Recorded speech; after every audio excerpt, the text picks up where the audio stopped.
So, hello बच्चा party, welcome back to STBG and this your Sandeep भैया from IIT Guwahati. सो बच्चा party, पिछले सालों का कुछ ट्रेंड यही देखा जा रहा है कि जेई मेन का कट ऑफ हर साल बढ़ता जा रहा है, हर साल इंक्रीज होता जा रहा है। इसके पीछे का रीजन क्या है और एटलीस्ट आपको इस साल कितना मार्क्स टारगेट करना चाहिए कि आप जेई क्वालिफाई कर पाओ। अब जेई मेन के लिए इस बार सेफ स्कोर क्या होने वाला है, क्या कट ऑफ जाने वाली है, कितना मार्क्स आपको लेकर आना पड़ेगा, एटलीस्ट कितना परसेंटाइल आपको अचीव करना पड़ेगा so that you can qualify JEE main, इसी के बारे में हम बात करने वाले हैं गाइस। अगर हम let me introduce myself, I am Sandeep Vishwakarma from IIT Guwahati and I am director of STBG. I have already qualified GATE and many more engineering entrance exam, और हर साल में हजारों बच्चों को उनके ड्रीम कॉलेज में पहुंचाता हूं। तो अब नेक्स्ट बारी आपकी, और अगर आप पहली बार इस चैनल पर आए हो तो आंख बंद करके सबसे पहले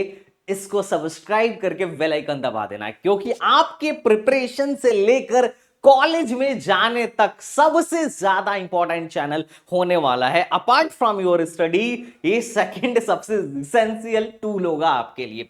तो चलो बच्चा पार्टी, शुरू करते हैं कि भैया आप पहले तो हमें देखते हैं कि यार कट ऑफ क्यों बढ़ता जा रहा है और एटलीस्ट कितना मार्क्स आपको क्या करना होगा, टारगेट करना होगा। तो ये पिछले कुछ सालों का डेटा है जिसको तुम ध्यान से देखो। ध्यान से जब तुम देखोगे तो तुम्हें पता चलेगा 2021 के बाद से लगातार नंबर ऑफ कैंडिडेट्स बढ़ते गए और लगातार कट ऑफ भी बढ़ता गया। 2021 में 9.3 लाख बच्चों ने एग्जाम दिया था और उस टाइम पर कट ऑफ बना था 87 परसेंटाइल। 2022 में 10 लाख से ज्यादा बच्चों ने एग्जाम दिया था और उस टाइम पर कट ऑफ बना था लगभग 88.412 परसेंटाइल। और 2024 में अब तक हिस्ट्री में जेई में सबसे ज्यादा बच्चों ने एग्जाम दिया था, जो है 14.5 लाख।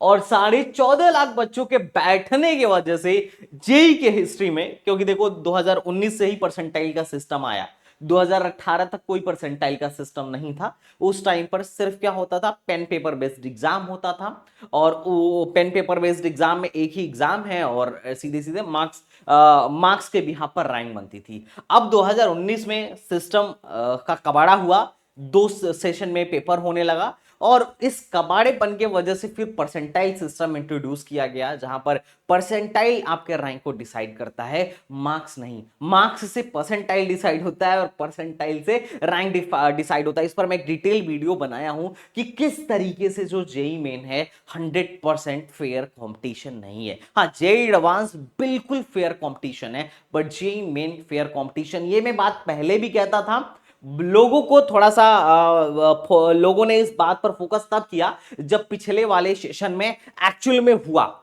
इससे पहले लोग ज्यादा नहीं मानते थे कि अरे पता नहीं क्या कहता है, बट उसके बाद से लोगों को भी समझ में आने लगा कि JEE main is not 100% fair competition. But चलो खैर, एनीवेज हम बात करते हैं कि जो हमारा कट ऑफ है लगातार बढ़ता जा रहा है, 87, 88, 90 और 93।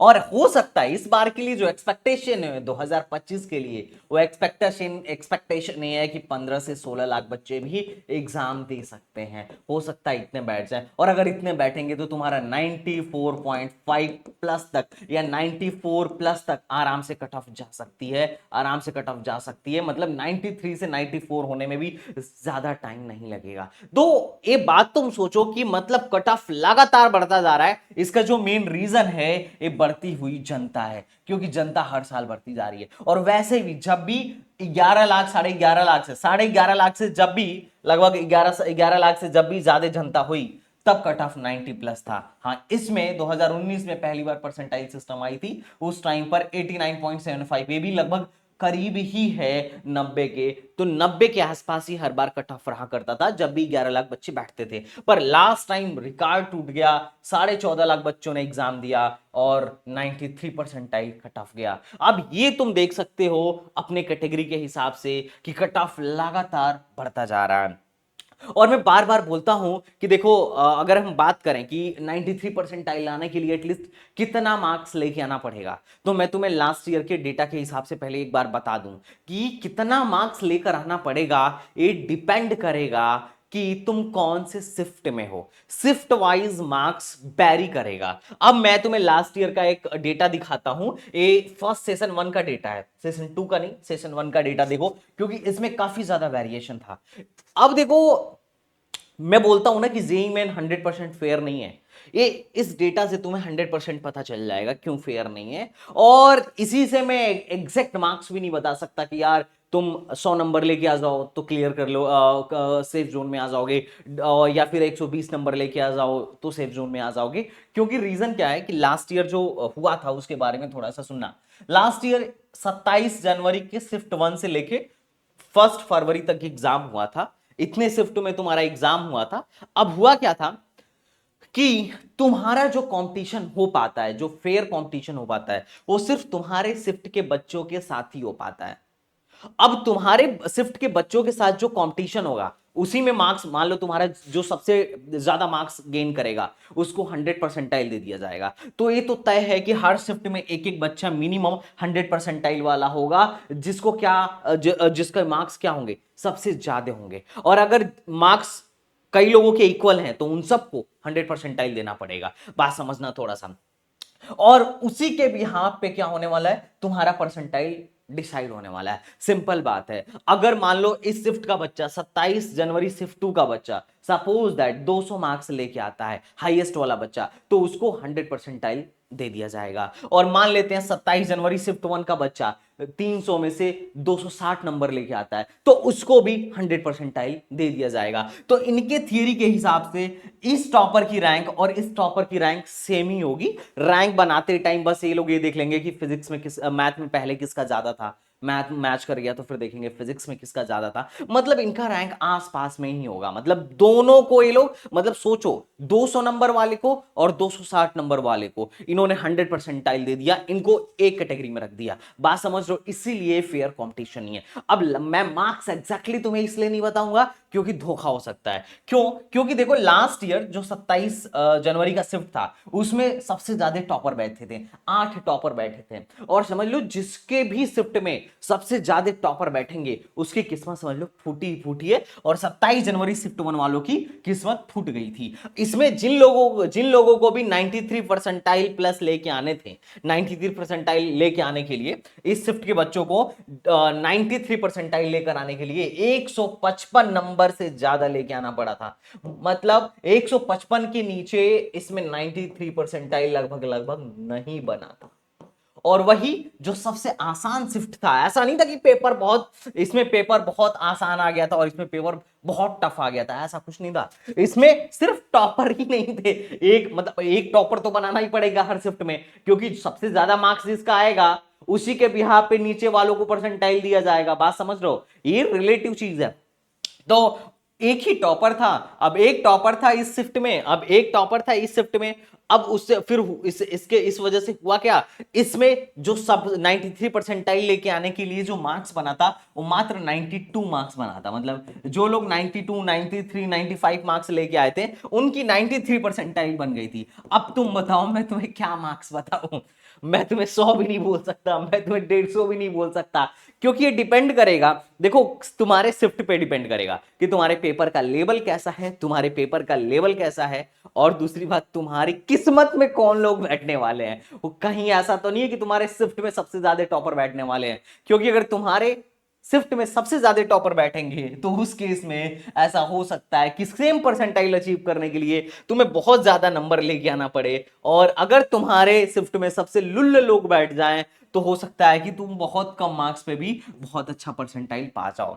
तो इसका मतलब ये नहीं है कि मेहनत छोड़ दे कि यार ये तो किस्मत पे डिपेंड करने वाला है। नहीं नहीं नहीं, ऐसा कुछ नहीं है। ऐसा एक बार होगा, बार बार थोड़ी होगा। अब ये जनवरी अटेम्प्ट में हुआ था लेकिन अप्रैल अटेम्प्ट में ऐसा नहीं हुआ, जनरली सिमिलर ही रहता है। तो अब क्या मैटर है कि तुम्हें कितना नंबर एटलीस्ट स्कोर, कितना नंबर एटलीस्ट क्या करना चाहिए, एटलीस्ट स्कोर करना चाहिए कि तुम जेई मेन क्वालिफाई कर जाओ। तो हम एक मीडियन ले लेते हैं और मैं तुम्हें सेफ स्कोर के लिए बोलूंगा एटलीस्ट 150 प्लस मार्क्स तो तुम गेन, मार्क्स तो सोच के ही चलो कि अगर तुम्हारे इतने मार्क्स आ रहे 150 से 150 नंबर आ रहा है अगर तुम्हारे 150 से ज्यादा नंबर आ रहा है तो तुम इजीली जेई क्वालिफाई करने वाले हो, अगर तुम्हारे साथ कोई गड़बड़ घोटाला नहीं हुआ तो। लेकिन अगर गड़बड़ घोटाला हो गया तो मैं कुछ नहीं बोल सकता, लेकिन जनरली अगर तुम्हारे, कई बार ऐसा भी होता है कि 100 नंबर पे भी तुम क्लियर कर सकते हो, लेकिन तुम अपने सेफ जोन में रहने के लिए एटलीस्ट 150 मार्क्स क्या करके चलना, 150 मार्क्स क्या करके चलना,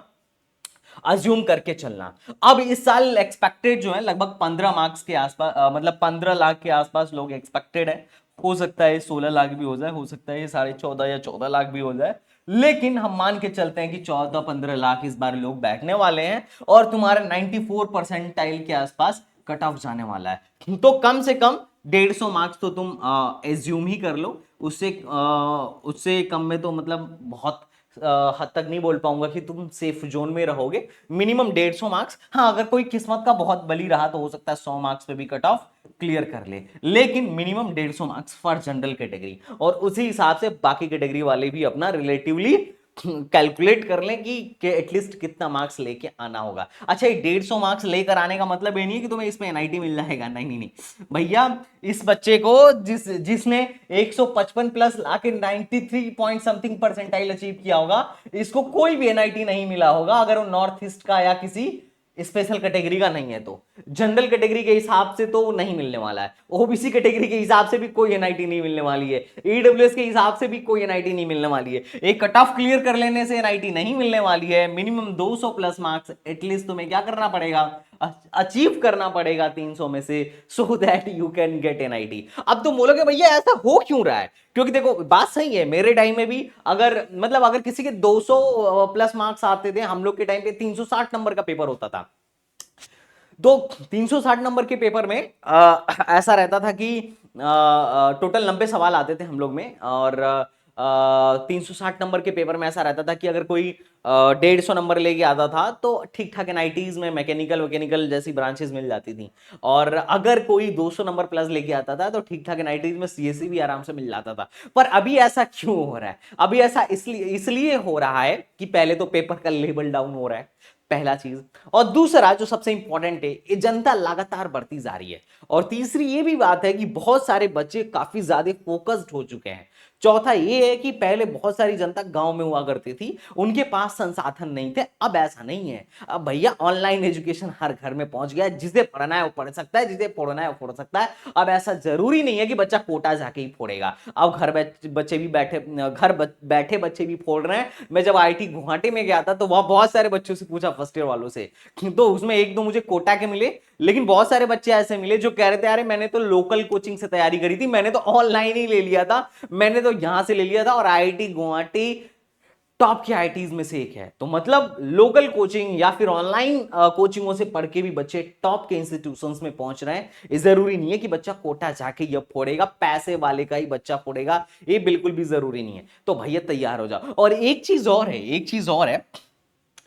और है जो सबसे ज्यादा इंपॉर्टेंट है, जो तुम्हें नोट करने वाली चीज है, कि लगातार जनसंख्या बढ़ने के पीछे की रीजन है नीट वाले भैया लोग भी हैं। ये तुम्हारे जो नीट वाले भैया लोग हैं, इनका क्या है कि ये लोग सेफ जोन में रहने के लिए, क्योंकि अब बच्चा पीसीएमबी सब ले रहा है, पीसीएमबी भी ले रहा है, अब ये क्या कर रहा है, मतलब मैथ्स एडिशनल सब्जेक्ट ले रहा है। अब सबको पता है यार नीट में कंपटीशन इतना हाई है कि सबके बस का बात है नहीं, सिंपल एक क्लियर है। तो बच्चे सब क्या कर रहे हैं कि जेई मेन ऑप्शनल दे रहे हैं, और उनका दो सब्जेक्ट तो तैयार ही रह रहा है, केमिस्ट्री एंड फिजिक्स।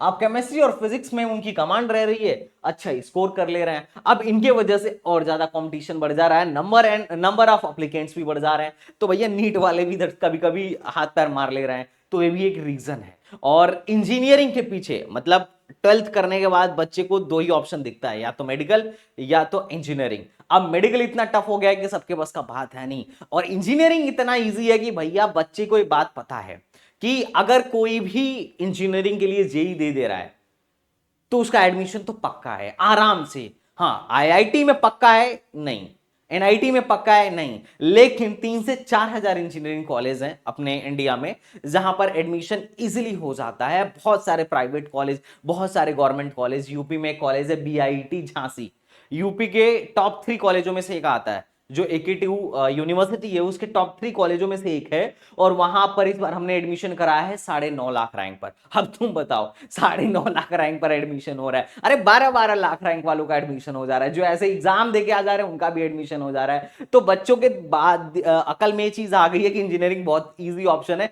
यहाँ एडमिशन सबका ही हो जाएगा, बस एग्जाम दे दो। नीट में ऐसा नहीं है ना, प्राइवेट में मेडिकल, प्राइवेट से MBBS करने में हालत खराब हो जाएगी, है ना, पापा खेत वेत बेच के भी नहीं करा पाएंगे, पर इंजीनियरिंग में ऐसा नहीं है। आजकल तो प्राइवेट कॉलेज भी ऐसे हैं जिनके लाख 1.5 लाख फीस है, हाँ उनका आउटपुट उतना अच्छा नहीं है, लेकिन बच्चों को ये बात पता चल चुका है। तो this is the reason, I hope you are getting my point, कि क्यों इतना कंपटीशन बढ़ता जा रहा है। तो वही है रीजन, सिंपल है। तो मैं तुमसे यही बोलूंगा कि भैया 150 प्लस मार्क्स, अगर तुम सिर्फ और सिर्फ कट ऑफ क्लियर कर रहे हो तो कम से कम 150 प्लस मार्क्स क्या करके चलो, टारगेट करके चलो। और अगर तुम्हें NIT चाहिए तो 200 प्लस मार्क्स मिनिमम टारगेट करके चलो। एंड आई होप तुम्हारा जेई अच्छा जाएगा। अभी ज्यादा टाइम तो तुम्हारे पास नहीं बचा है, तो बेस्ट ऑफ लक। चलो मिलते हैं नेक्स्ट वीडियो में, तब तक के लिए बाय बाय, टाटा एंड जय हिंद।